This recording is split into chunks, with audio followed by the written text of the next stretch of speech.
जय नमस्कार, मैं अमर जैदी स्वागत करती हूँ आप सबका एक बार फिर से हमारे आज के कार्यक्रम में। आज का सबसे बड़ा सवाल है कि पाकिस्तान की जो इकोनॉमी है, उसके ऊपर हम देखते हैं कि अक्सर बड़े-बड़े बादल मंडराते रहते हैं और सवालों में एक सवाल ये भी है कि आईएमएफ का ये कहना है कि अगर पाकिस्तान में करप्शन और गवर्नेंस सुधर जाए, तो जीडीपी जो है उसमें 6.5 परसेंट तक का अपसाइड आ सकता है। लेकिन ग्राउंड रियलिटी क्या है, ये तो हम सब जानते हैं। वहाँ पर कितना करप्शन है और बड़ी-बड़ी जो हम इस तरह की रिपोर्ट्स देखते हैं जहाँ पर करप्शंस नज़र आते हैं और जो पाकिस्तान की इकोनॉमी है उसकी तस्वीर पूरी तरह से बदली हुई है और जो आईएमएफ ने कहा है, इसमें कितना असर है और पाकिस्तान क्या इन बदलावों के लिए और इन सजेशंस को कितना सीरियसली लेता है, ये भी इसमें एक सवाल निकल के आता है और या ये कहें कि या सिर्फ़ एक पॉलिटिकल जुमला है जो सिर्फ यहीं तक रह जाएगा और इसी मुद्दे पर हम आज की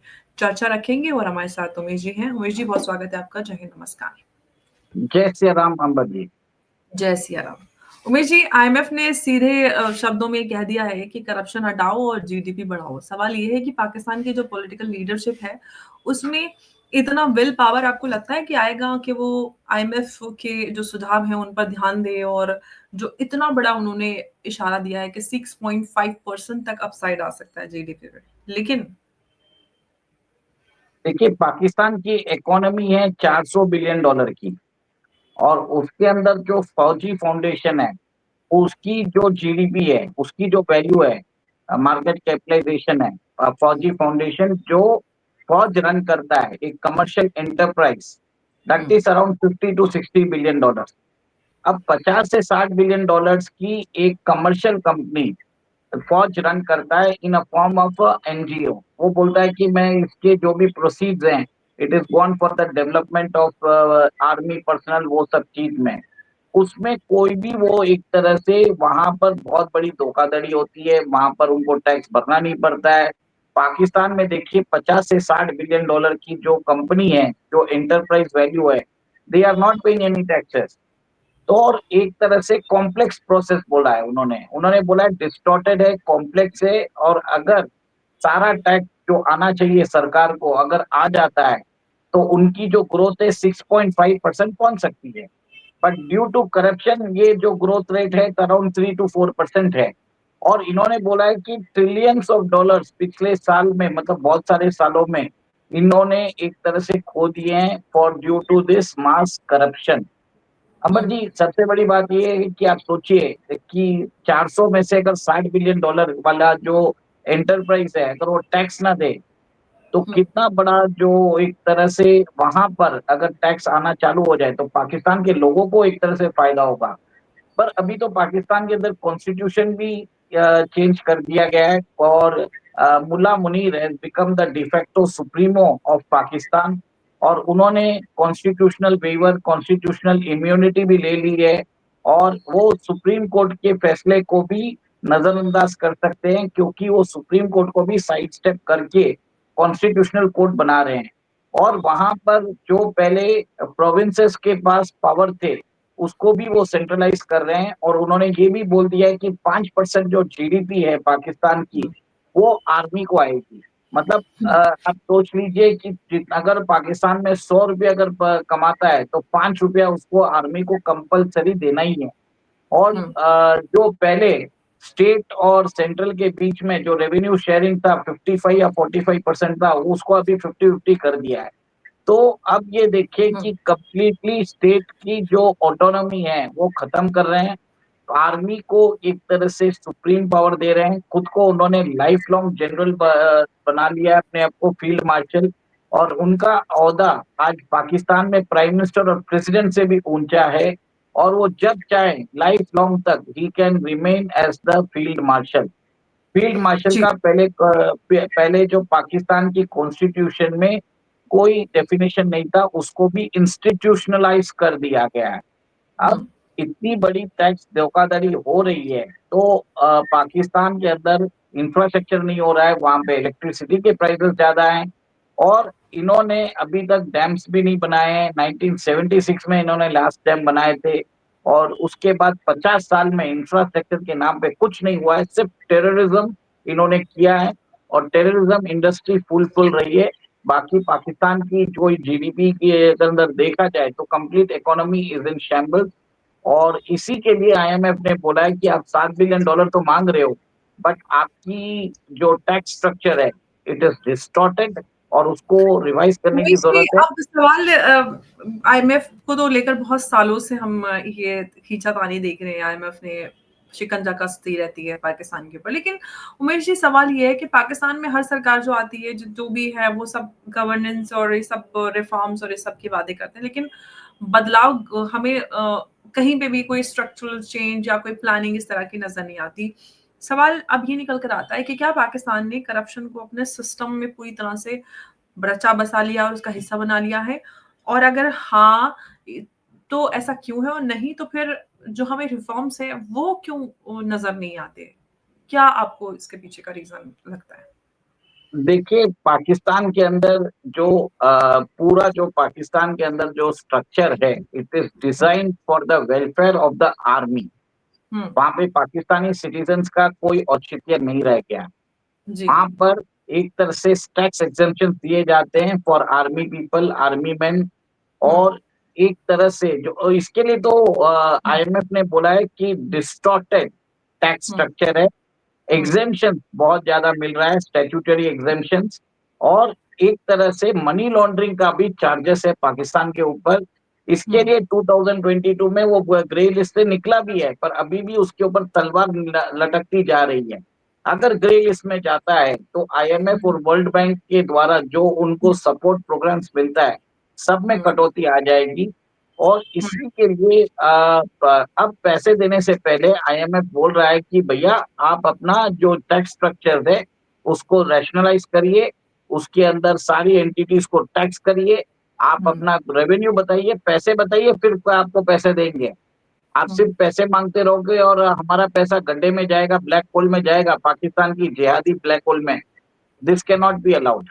it's as clear crystal that Pakistan needs to reform. Otherwise अगर रिफॉर्म नहीं किए तो पैसा नहीं देंगे आपको। भले ही वर्ल्ड बैंक और आईएमएफ ने टेम्पररी ग्रांट दे दी होगी ऑपरेशन सिंदूर के टाइम पे, पर वो सारे projects can be withheld as well. तो अब पैसा देना है। जी, मैं एक पाक- सवाल, मुझे मतलब जैसे ही मैंने ये खबर देखी तो मुझे जो हँसी आ रही थी वो समझ में आ रही, तो मतलब क्योंकि मैं ऑफ कोर्स मैं कोई इकोनॉमिस्ट नहीं हूँ, मुझे ये सारी चीज़ें बहुत समझ में नहीं आती, बट बेसिक से मैं समझती हूँ। तो ये जो पाकिस्तान के हालात है, जो मुझे मोटा-मोटा समझ में आता है, इम्पोर्ट्स रिस्ट्रिक्टेड है, एक्सपोर्ट स्टैग्नेंट है। तो फिर ये जो 6.5% जीडीपी जंप का जो फॉर्मूला है, ये कैसे ग्राउंड पे नज़र आ सकता है या ग्राउंड पे लग सकता है? देखिए, पाकिस्तान में सारा डिसीजन जो हो रहा है वो पूरी मिलिट्री करती है। हुँ। पाकिस्तान के अंदर स्पेशल इन्वेस्टमेंट फैसिलिटेशन काउंसिल है, उसको हुँ। भी रन करती है मिलिट्री। हुँ। और वहां पर जो लेवल ऑफ करप्शन होता है उसके कारण पाकिस्तान को कोई फायदा नहीं होता है, पाकिस्तान के आर्मी जनरल्स को फायदा होता है। जैसे अभी बलूचिस्तान के जो मिनरल्स है वो अमेरिका को भेजे जा रहे हैं। तो इसमें एक्चुअली किसको फायदा हो रहा है? इसमें फायदा हो रहा है आसिम मुनीर को। क्योंकि आसिम मुनीर ने क्या किया, उन्होंने बोल दिया कि हम आपके लिए क्रिप्टो माइनिंग करेंगे। पाकिस्तान में ऑलरेडी बिजली के दाम बहुत ज्यादा है, उसके बावजूद क्रिप्टो माइनिंग के लिए वो अग्री कर चुके हैं। और उन्होंने पाकिस्तान के जो मिनरल्स है वो एक तरह से अमेरिका को देने का वादा कर दिया है और दे भी रहे हैं। हुँ। अब कल ही हमने शो भी किया था जिसमें वो वहां पर आर्टिफिशियल आइलैंड बना रहे हैं in the coast of Karachi, Sindh के कराची में वो लोग बना रहे हैं। और आर्टिफिशियल आइलैंड बनाने के लिए बिलियंस ऑफ डॉलर्स लगते हैं। इट्स बोलते हैं वो जो आर्कीपेलागो होता है, it is natural disaster, ecological disaster होता है उसमें। और वो उसके ऊपर आइलैंड बनाएंगे ताकि वो भी संभावित एक तरह से पेट्रोल और गैस के संभावित रिजर्व है, प्रूवन रिजर्व नहीं है। हमको हुँ। आशंका है कि शायद मिल जाता है। और इमरान खान ने खुद भी बोला था अपने फर्स्ट टर्म में कि हमें भी मालूम है शायद हो सकता है, अगर नहीं मिले तो हम पे गुस्सा मत होइएगा। ये क्लियर कट बोल दिया है। तो आप समझ लीजिए वेस्ट ऑफ पब्लिक रिसोर्सेज। और इसमें अगर जो आइलैंड बना रहा है तो कौन बना रहा है, किसको फायदा हो रहा है? क्योंकि पाकिस्तान की सरकार को फायदा नहीं है, पाकिस्तान की जनता को फायदा नहीं है। ये कॉन्ट्रैक्ट जिसको मिला है पाकिस्तान के अंदर उसको फायदा होने वाला है। तो ये ऐसे जो ये छोटा सा मिसमैनेजमेंट का हमने बताया क्योंकि कल हमने डिस्कस किया था, बट ऐसे बहुत सारे फैसले हैं पाकिस्तान के अंदर। उमेश जी, पाकिस्तान बोल रही आईएमएफ की जो रिपोर्ट है वो ये कह रही है कि पाकिस्तान के पास जो है ना वो एक मौका है, लेकिन हम जानते हैं कि पाकिस्तान की जो पॉलिटिक्स है उसके पास इस मौके का फायदा उठाने का की बजाय जो है वो आपस में ही अपना लगे रहते हैं कि आप आओ आप चले जाओ, वो आज वो पीएम तो कल वो पीएम, शहबाज वो आसिम मुनीर लगे हुए हैं कि उनको लाइफ टाइम इम्यूनिटी मिल जाए, और रिफॉर्म्स करने वाले जितने भी लोग होते हैं उनको तो साइडलाइन कर दिया जाता है और उनका कोई भी इस पूरे जो सिस्टम है उसमें कोई जगह नहीं मिलती। तो ऐसे में जो ये आईएमएफ कह रहा है, आईएमएफ की जो रिपोर्ट कह रही है कि मौका है पाकिस्तान के पास एक, कहाँ में मौका नजर आ रहा है? मेरे हिसाब से कोई मौका नहीं है पाकिस्तान को वो बोल रहे हैं कि हम पैसे नहीं दे सकते, इसके लिए उन्होंने बहाना निकाल दिया है, रिपोर्ट निकाल दी है। उनको मालूम पड़ गया है कि पाकिस्तान रिफॉर्म होने वाला नहीं है, हम इतना भी रिपोर्ट कर दें, कितना भी आपको बता दें, यू आर नॉट एक्सेप्टिंग। ये पहली बार नहीं बोला, इससे पहले भी बहुत बार बोल चुका है। पाकिस्तान का टैक्स टू जीडीपी रेशियो भी बहुत कम है। तो आप ये समझ लीजिए कि ये सब जो सिस्टमेटिक फेलियर्स है, ये आईएमएफ ने बहुत बार, बहुत टाइम से उनको बोल दिया है। ये कोई नई बात नहीं है और पाकिस्तान सिर्फ सुन रहा है और कुछ कर नहीं रहा है। देखिए सीपेक के अंदर भी ओरिजिनली प्लान किया था $46 बिलियन का प्रोजेक्ट रहेगा, आज $70 बिलियन का हो चुका है और उसके अंदर भी 25 to 30% ही उसका ऑब्जेक्टिव मीट हुआ है। तो सोचिए कि 30% ऑब्जेक्टिव के साथ 50% एस्केलेशन इन कॉस्ट, कितना बड़ा करप्शन हो रहा है उधर। पाकिस्तान के अंदर जो उनकी इकोनॉमी 400 बिलियन की है और प्रोजेक्ट जो उन्होंने 46 बिलियन में अग्री किया था वो 70 बिलियन पहुंच चुका है। मतलब लार्ज स्केल करप्शन, और एक सोच लीजिए $24 बिलियन का एस्केलेशन ऑफ कॉस्ट हुआ है और 1 बिलियन इंडियन रुपीस में इट इज अराउंड 9,000 करोड़, और 24 बिलियन अगर बोले तो इंडियन रुपीस में 2,16,000 करोड़ होता है। और पाकिस्तान के अंदर अगर वही पाकिस्तान की करेंसी में बोलूं तो 6,48 लाख करोड़ का होता है। 6,48,000 crore of Pakistani rupees just lost in CPEC. अब सोचिए कितना बड़ा करप्शन हो रहा है। ये तो हमारे नॉलेज में ऐसे कितने करप्शन हो रहे होंगे, कितने प्रोजेक्ट्स में हो रहे होंगे, मिलिट्री सेल्स में भी हो रही होगी। और इन्होंने चाइना से भी वेपन्स लिए हैं, तो चाइना से भी इन्होंने एक तरह से जो बोलते हैं अपग्रेडेड वर्जन नहीं लिए, इन्होंने सब स्टैंडर्ड वर्जन लिए हैं और इसी के कारण इनको ऑपरेशन सिंदूर में मुंह की खानी पड़ी है। तो बहुत सारा इनका अंदर सिस्टमैटिक फेलियर है, corruption is deep rooted in Pakistan. तो वो तो उमेश जी, इसी पाकिस्तान। चीज से मैं एक सवाल और पूछना चाहती हूँ, जो करप्शन और ये सारी चीजों की आप बात करें कि क्या आईएमएफ का जो भरोसा है वो जीतना पाकिस्तान लीडरशिप के बस की बात है, या फिर जो पॉलिटिकल इंस्टेबिलिटी पाकिस्तान में बनी रहती है उसकी वजह से जो रिफॉर्म्स हैं वो इसी तरह से डीरेल होते रहेंगे? वो ऐसे ही चलते रहेंगे, पाकिस्तान का कुछ होने तो ये वाला भी नहीं है। सवाल है कि आईएमएफ के कहने से क्या करप्शन रुकेगा या नहीं रुकेगा? ये तो बहुत बड़ा प्रॉब्लम है, बहुत गहरा प्रॉब्लम है पाकिस्तान में। कुत्ते की दुम को अगर आप नली में रख लो तो वो नली सीधी हो जाएगी, कुत्ते की दुम सीधी नहीं होगी। पाकिस्तान उस कुत्ते की दुम की जैसे, ठीक है, वो कभी सीधी नहीं होने वाली। आपको भी मालूम है, मुझे भी मालूम है, पाकिस्तान कभी सुधर नहीं सकता। आज की डेट में उधर कोई लीडरशिप है नहीं। इमरान खान एक प्रॉमिसिंग लीडर थे, उनको उठा के उन्होंने बंद कर दिया है, नजरबंद कर दिया है। कोई भी आइडिया नहीं है उधर उनका क्या होने वाला है। और कल उनकी सिस्टर्स को भी मिलने नहीं दिया गया है। और वो बात देखिए, इमरान खान का एक ही चीज है कि अगर वो नहीं कर पाते थे तो पहले ही बोल देते थे कि अगर हम करने जा रहे हैं पॉसिबिलिटी है कि हम नहीं करेंगे। पर ये जो बाकी जो लीडरशिप है, जैसे भले ही आप बिलावल भुट्टो को देख लीजिए या मरियम नवाज को देख लीजिए, शहबाज शरीफ देख लीजिए, नवाज शरीफ देख लीजिए, सारे एलिट करप्ट पाकिस्तानी लीडरशिप है। और ये जो मुल्ला मुनीर है, ये उनका भी एक तरह से सुप्रीमो बन चुका है। ये तो इसने तो हद कर दी है। आप सोचिए, खुद की बीवी को तो इसने अमेरिका भेज दिया, उधर की उसको इसने उधर की उसको वीजा भी दे दिलवा चुका है। पाकिस्तान क्रिप्टो काउंसिल बना के अमेरिका के लिए क्रिप्टो माइनिंग कर रहा है। ट्रम्प के साथ उसने डायरेक्ट डील कर ली है।